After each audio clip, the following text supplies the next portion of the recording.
If you've ever found yourself quietly asking, should we sell or should we stay? I want you to know right away you are not behind and you are not alone. This is one of the most common questions I hear from longtime homeowners, people who've lived in their home for 10, 20, sometimes even 30 years. And the reason this question feels so heavy isn't because it's about real estate, it's because it's about your life. Your home holds memories, it represents stability, routine, and entire chapters of your story. So when this question comes up, it can feel emotional, confusing, and overwhelming, especially when the world around you is loud with opinions and advice. I want to be clear about something from the start. I'm not here to convince you to sell, and I'm not here to tell you to stay. My goal today is simply to help you think this through calmly, without pressure or urgency, so you can feel clearer, even if you don't have an answer yet. Clarity comes before decisions.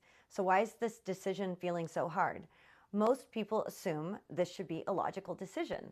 They think it should come down to market timing, interest rates, or what the headlines are saying.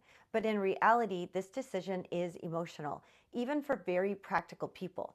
There's often fear underneath it, fear of selling too soon, fear of staying too long, fear of making the wrong choice and not being able to undo it. On top of that, there are outside voices, friends, family, articles, all telling you what you should do. And when too many voices are involved, it becomes very hard to hear your own. What I see over and over again is that people don't need more information, they need space. They need permission to slow down, and they need a way to think clearly without feeling rushed. So, how do you think it through calmly? When I work with clients who are feeling stuck in this decision, we don't try to force an answer. We slow the process down and we look at it through a few simple lenses together.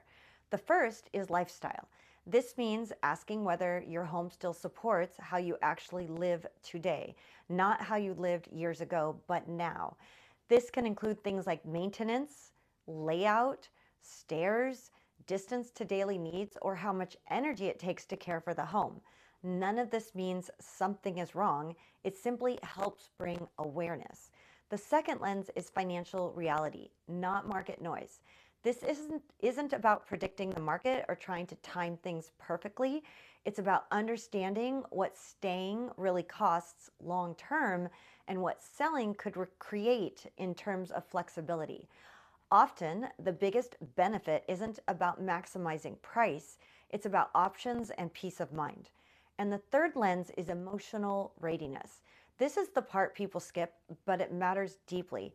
It's about asking whether you're moving towards something or running away from something. It's about recognizing that there's no correct emotional timeline. You're allowed to feel unsure. You're allowed to take your time.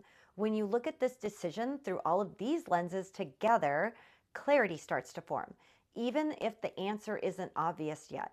The biggest mistake I see longtime homeowners make is trying to force an answer before they're ready. Some people rush because the headlines feel loud. Others wait until a situation forces the decision for them. But the best decisions don't come from pressure. They come from clarity. And clarity usually comes from slowing down, not speeding up. If this is a question you're wrestling with, I created a short guide called Should We Sell or Should We Stay?